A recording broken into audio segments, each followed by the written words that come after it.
বেডির মোবাইলটার ভিতরে 250 সিএনজি ড্রাইভারের নাম্বার। কিরা কারবার গিতারে এবিডির মোবাইলে অত নাম্বার ঢুকলো কেমনে?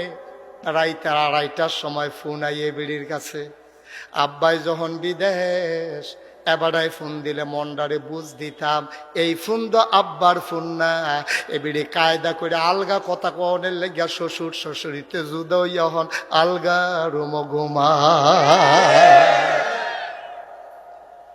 এবারে খালি জুদা হইতো চায়। হ্যাঁ তো বুঝছে না কে রে জুদা হইতো চায়, খালি বাপের দোষ ধরে। বিদেশ ফোন হইলে ফোনটা আইলে কয় তুমি এই আব্বারে দিয়া গেছো, আব্বাই আমার বাজার করে সেইদিন মূলা কিনে আনছে, সিহন সিহন ফোড়া ফোড়া, এটি গরুও খায় না।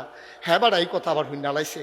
হুন্না সেটা হ্যাঁ বাড়ায় ডাক দিয়া কইছে, গো বউ তুমি আমার ফুতের কাছে আমার বিরুদ্ধে কথা কও, আমি মূল্যা গিলে গরুও খায় না, ছাগলও খায় না, কালকা থেকে তোমার বাজার তুমি এ কইরো। এবিডি মনে মনে কই ডাল লাগিয়ে দো,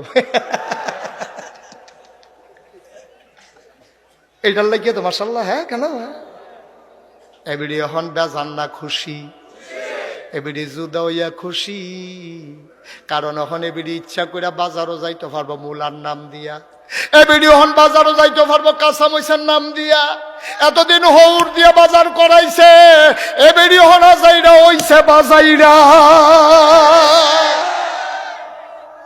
আব্বা দেশটা কি দেশ রইছে নি?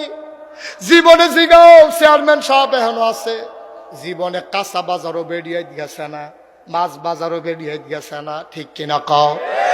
আর এখন কাঁচা বাজারও যায়, মাছ বাজারও যায়।